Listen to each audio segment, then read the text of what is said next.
For a long time, it was brushed off as just another uncomfortable joke, a comedian doing what comedians do.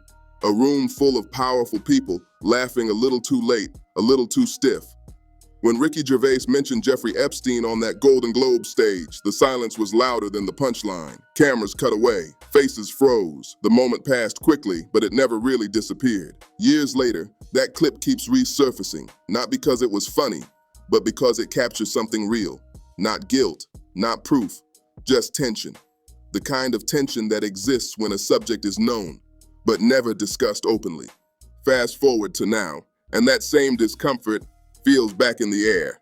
In recent weeks, public attention has returned to Epstein-related court materials, archival evidence, and long-standing questions about transparency. Lawmakers have openly called for the release of sealed documents, emphasizing accountability and clarity rather than speculation. Nothing explosive has been revealed yet, but the pressure alone has been enough to shift behavior. That shift is what people are noticing. Across entertainment media, observers have pointed out a noticeable trend. Several high-profile celebrities are selling property, relocating overseas, or significantly reducing their public presence in the United States. On their own, these moves are not suspicious. Wealthy individuals move all the time. Careers evolve, priorities change. But timing matters. These changes aren't spread out across years. They're clustered around a moment when public curiosity, legal deadlines, and media attention are all intensifying at once. That doesn't prove anything, but it does invite questions about why this moment feels different. At the same time, previously released images connected to Epstein's properties have resurfaced online. Not new evidence, not accusations, simply reminders of how many people once existed within overlapping social circles. Finance, politics, entertainment, philanthropy, worlds that regularly intersected in private settings long before the public paid attention. That overlap is uncomfortable now, not because it implies wrongdoing, but because context gets lost when documentation becomes public. A name on a list, a date on a log, a photo without explanation, those things take on a life of their own in the digital age. Hollywood understands this better than anyone. Reputation today is fragile. Careers don't end after trials anymore. They end after headlines. That reality has changed how powerful people respond to uncertainty. Silence becomes safer than statements. Distance becomes preferable to explanation. This is where Ricky Gervais's old monologue takes on new meaning. He wasn't accusing anyone. He was pointing out how quickly the room shut down when certain topics were named. The joke landed because the discomfort was already there. For decades, Ellen DeGeneres built a career on being everywhere. Daytime television, award shows, interviews, social media, activism. Her presence was constant. She wasn't just a celebrity. She was part of the cultural background noise of American life, which is why her sudden relocation outside the United States stood out immediately. On the surface, the explanation sounded ordinary. A change in lifestyle, personal preferences, political fatigue. These are reasons many public figures give when they step back. But what caught people's attention wasn't the explanation, it was the finality. This wasn't a temporary retreat. It wasn't a taking a break moment. It was a clean move overseas, followed by a noticeable reduction in public engagement. Fewer appearances, fewer comments, less visibility. For someone whose career thrived on openness and accessibility, the contrast was striking. Then came a small but telling detail. In a separate, unrelated civil matter, court filings noted that Ellen could not be served because she was outside the country. The wording was routine, legal, and unemotional, but online observers seized on it not because it implied wrongdoing, but because it reinforced a growing sense that some people were choosing distance over presence at a very specific moment.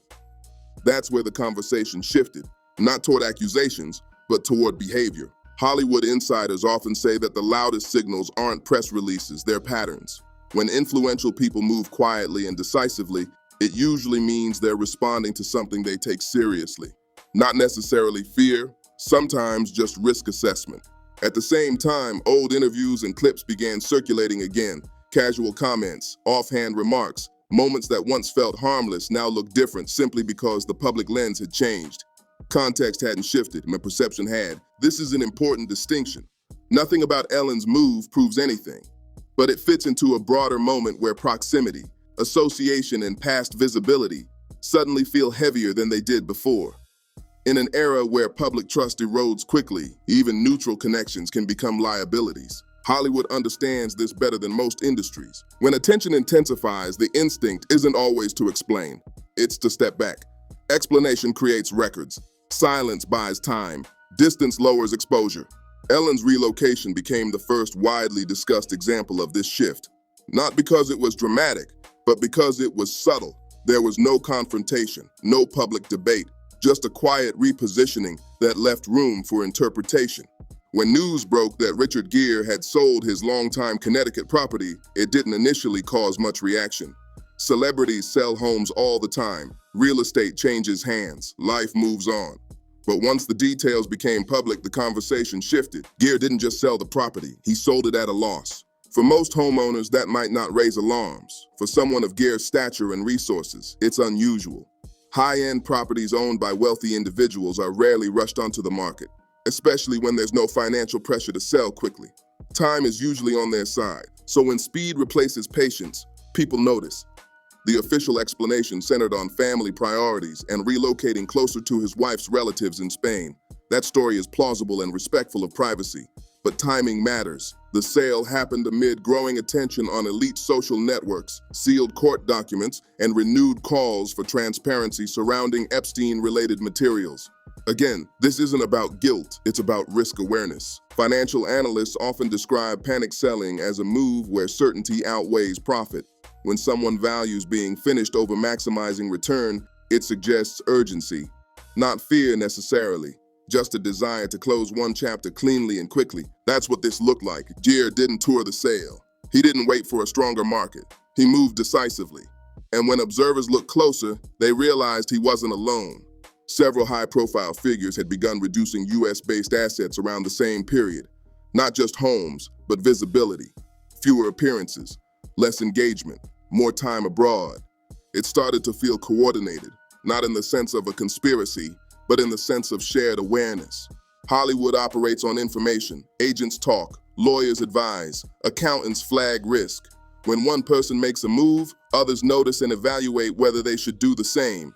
This is how patterns form. Epstein survivors have been discussing creating our own list. We know the names. Many of us were abused by them. Now together as survivors, we will confidentially compile the names we all know. In the year 2000, I was taken to Jeffrey Epstein's island while on a photo shoot on a nearby island. Who I saw and what I experienced there was a glimpse into a very dark and disturbing world. For years after, I tried to avoid Jeffrey. Epstein's reach went to the very top of fashion, arts, and entertainment. This did not just happen to underage girls in Florida. In New York City, hundreds of young, ambitious women were abused by him. The key detail wasn't where Gere moved. It was how cleanly he exited. No lingering obligations, no extended transition, just a sale, a relocation and silence. Silence is rarely accidental in Hollywood. In moments of uncertainty, statements can be misinterpreted. Interviews can resurface years later. Even neutral comments can be pulled into narratives nobody intended. Silence, by contrast, limits exposure. Gere's decision fit that logic perfectly. Observers also pointed out another subtle detail. European relocation offers more than lifestyle changes. It brings different media cycles, slower news turnover, and less constant scrutiny. That doesn't mean escape, it means space. Space matters when narratives are forming. Once Ellen's move raised eyebrows and Gere's sale confirmed urgency, the idea that this was all coincidence became harder to maintain. Not because anyone had done anything wrong, but because behavior was aligning too neatly with the moment, and not everyone leaves loudly. In fact, the most revealing moves are often the ones that happen without announcements, press releases, or dramatic statements. These are the exits that don't trend immediately. They surface slowly, once people start looking more closely. That's exactly what happened next. Eva Longoria didn't declare that she was leaving the United States. She didn't frame her decision as a protest or a permanent goodbye. Instead, she began spending more time abroad, splitting her life between Spain and Mexico. Publicly, she spoke about family priorities and discomfort with the culture surrounding Hollywood. Nothing shocking, nothing controversial. But behind that calm explanation was a practical move that caught attention. Her Beverly Hills property listing showed significant price reductions. In luxury real estate, aggressive price cuts usually mean one thing. The seller wants to close quickly. It's not about maximizing profit, it's about finishing the transaction. When that happens during a moment of heightened public scrutiny, people take note. Eva's move wasn't dramatic, it was efficient. This room are some of the most important TV and film executives in the world. People from every background, but they all have one thing in common. They're all terrified of Ronan Farrow. He's coming for you. He's coming for you. Look, talking of all you perverts, it was a big year. It was a big year for movies. Surviving R. Kelly, Leaving Neverland, Two Popes. Shut up. Shut up. I don't care. I don't care. No one cares about movies anymore. No one goes to the cinema. No one really watches network TV. Everyone's watching Netflix.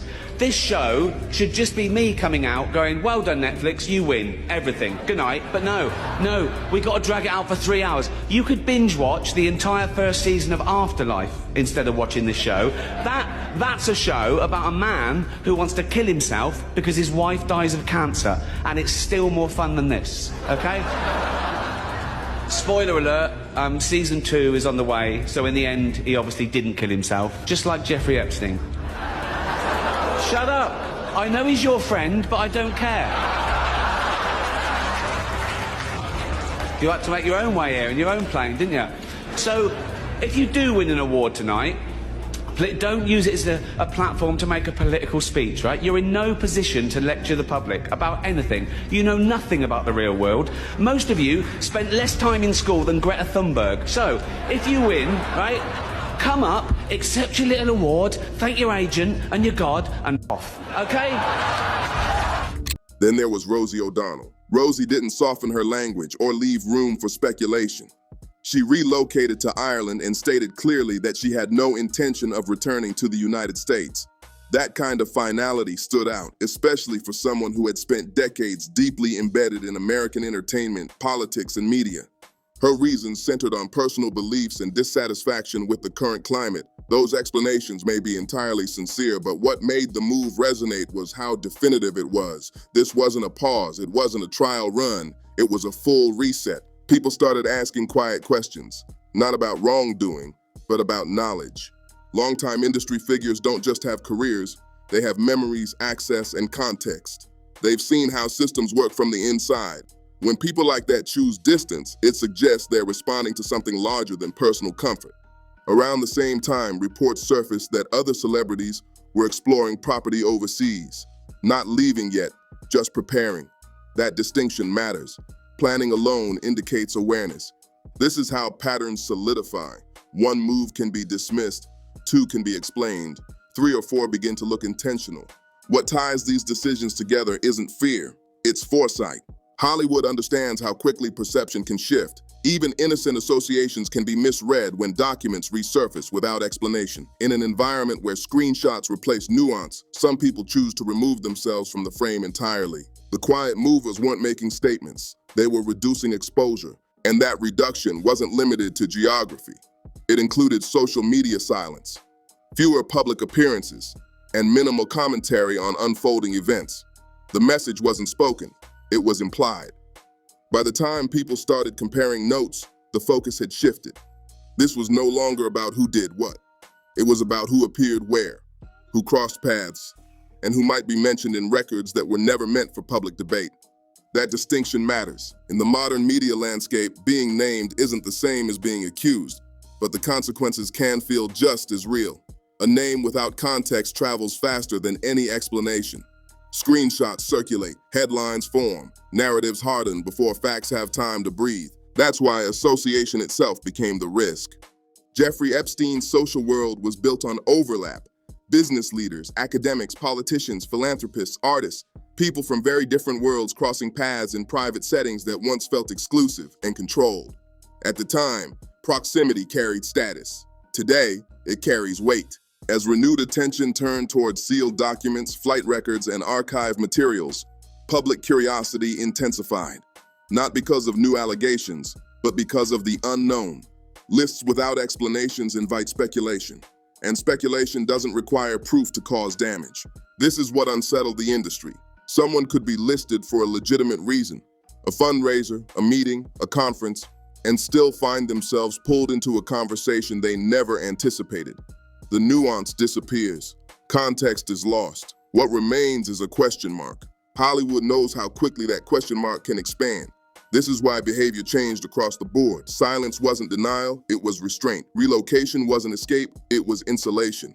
Asset movement wasn't panic, it was preparation. The fear wasn't legal consequences, it was reputational erosion. Brands don't wait for conclusions. Studios don't wait for verdicts. Platforms don't wait for explanations. They react to perception. And perception, once shaped, is almost impossible to reverse. That's why people with nothing to hide still chose caution. When the environment becomes unpredictable, minimizing exposure is rational. Observers also noticed something else. No one rushed to defend anyone publicly. There were no loud declarations of innocence, no aggressive counter-narratives. That absence was telling. Public defense creates records. Records invite reinterpretation. Silence, on the other hand, limits risk. This doesn't mean anyone knew something specific was coming. It means they knew something could come, and that possibility alone was enough to change behavior. The Epstein case, regardless of outcomes, has become a symbol of how elite systems once operated without scrutiny. That symbolism alone carries power. Even being adjacent to it can pull someone into a storm they never expected. When uncertainty enters a powerful system, emotion is never the first response. Strategy is. This is something Hollywood has mastered over decades. When pressure builds, when narratives begin to shift, and when information threatens to escape controlled channels, the industry doesn't panic. It repositions. That's what makes this moment so revealing. The moves people are noticing now aren't chaotic or impulsive. They're measured, calculated, familiar to anyone who understands how high-level risk management works. Visibility is reduced, public statements are softened or stopped entirely. Assets are reorganized, geographic distance increases. None of that requires guilt. It only requires awareness. Hollywood runs on predictability, release schedules, press cycles, carefully managed images. When something introduces unpredictability, especially something tied to documentation rather than rumor, the safest move is to limit variables. That's exactly what's happening. Silence has become the default, not because people have nothing to say, but because saying anything creates material that can be replayed, reframed, or misunderstood later. In an environment where context collapses quickly, restraint is protection. Distance serves the same purpose. Being physically removed from the center of media activity slows narratives down. Different time zones, different press cultures, less saturation. It's not about disappearing. It's about controlling pace. Even the way these changes are explained follows a pattern. The reasons given are broad, personal, and difficult to challenge. Family, lifestyle, mental health, politics, all valid, all true for many people, and all impossible to disprove. This isn't deception, it's insulation. What's striking is how consistent this behavior has become across individuals who have no obvious connection to one another. That consistency suggests shared counsel rather than shared fear. Lawyers, agents, and advisors tend to offer similar guidance when risk rises. And when multiple people act on similar advice at the same time, patterns emerge. Another important detail is what isn't happening, and there are no aggressive rebuttals, no coordinated campaigns to dismiss public interest, no attempts to ridicule questions or silence curiosity. That restraint signals confidence in process, but also recognition of optics. Pushing back too hard can draw more attention. Letting things pass quietly often works better. Hollywood has learned this lesson repeatedly. Crises don't explode anymore, and they unfold. And unfolding requires patience. That's why this moment feels slower, heavier, and more deliberate than past scandals. It's not driven by leaks or exposés. It's driven by anticipation. Anticipation changes behavior before outcomes are even known. In that sense, what we're seeing isn't reaction, it's pre-reaction. People are positioning themselves for multiple possible futures. That tells us something important about the era we're in. Public trust now demands transparency. Distance raises questions instead of calming them, and the absence of noise no longer goes unnoticed. When silence becomes the story, it means something fundamental has changed, not just in Hollywood, but in how power survives scrutiny. And once that change sets in, it doesn't reverse.